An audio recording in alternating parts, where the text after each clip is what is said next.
Now, Mark and Whitney, right now, Washington state law requires local law enforcement agencies to run certain firearm background checks. That can add up to about 440,000 checks a year. Now, the state's Office of Financial Management recommends a state system to keep the public safer and take the burden away from those local agencies. The Washington State Office of Financial Management report suggests switching to a centralized gun background check system.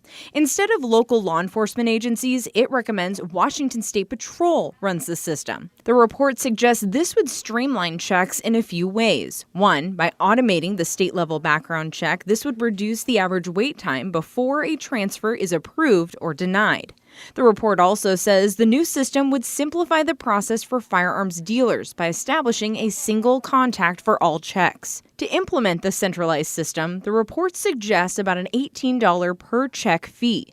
Previously, there were no additional fees for firearm background checks. The spokesperson for Washington State Patrol says it is still in the early stages of reviewing the report recommendations and how it would be implemented. Democrat Representative Tim Ormsby of Spokane echoes this, but says he's confident in the OFM's expert reporting.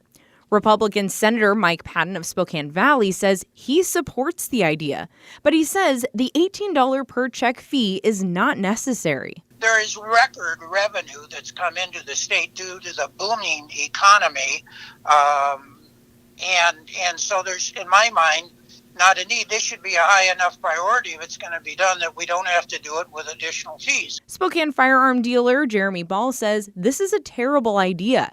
He critiques the potential $18 per check fee, saying it could mean an additional tax on firearm purchases. Ball says this would disproportionately affect low-income purchasers, making it more difficult for them to protect themselves and their families.